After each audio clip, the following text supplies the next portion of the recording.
Now, there's no doubt that the Burgundy wine region in France is one of the most confusing wine regions in the world. But the grapes of Burgundy, they're not confusing. My name is Anshu Grover. I am a certified specialist of wine and a DIP WSET. I'm a wine expert, and I love to talk to you about wine and make things easier. And today I'm going to tell you about the grapes of Burgundy and 2 easy rules for remembering what these grapes are and never forgetting what might be in your glass. Now, as I said, the region of Burgundy is not that big, but it is very confusing.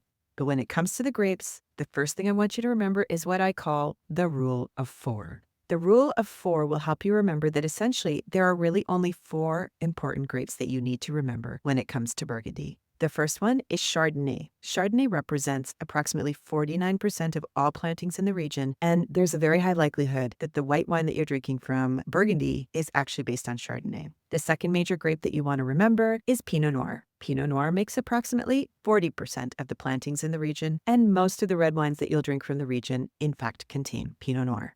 The next 2 grapes are planted in much smaller quantities, but I would still consider them to be important. The first one is Aligoté. Aligoté is a grape that makes white wine, and it represents about 6.5% of the region's plantings, and you can get some beautiful Aligoté-based wines out of Burgundy. The last grape is Gamay. Gamay is very famously associated with Beaujolais, which is just south of the Burgundy region, but there is Gamay planted in Burgundy as well at approximately 4% of all plantings. Now, if you're good with your math, you'll have realized that's about 99% of all plantings in the region. The remaining 1% goes to a small basket full of grapes, including grapes like Melon and Sauvignon Blanc. So that's the first rule in a nutshell.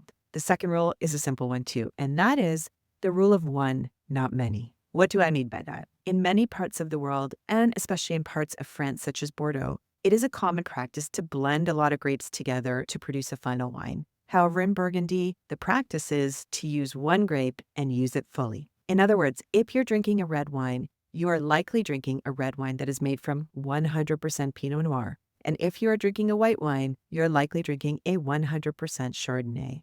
There are exceptions. If the grape labeled on the bottle says Aligoté, then it's likely 100% Aligoté. Or if you're familiar with the various subregions and appellations, you will know that Bouzeron, for example, is a region that produces 100% Aligoté-based wines. And there you have it. It really is that simple. Remember, the rule of 4 and the rule of 1, not many. And with that knowledge, hopefully it will be easier for you to understand the wines of Burgundy. Now, my company, Wine It Up a Notch Lifestyles, is presently running a Diving into Burgundy series. So look at our various channels, including our website, our podcast, and this YouTube channel for more information on Burgundy, where we're hoping to make Burgundy a little bit more easier for you to understand. And I will link those assets below so you can find them easily. And with that, I will wish you lots of peace, love, light, and good wine from Burgundy. Until next time, cheers.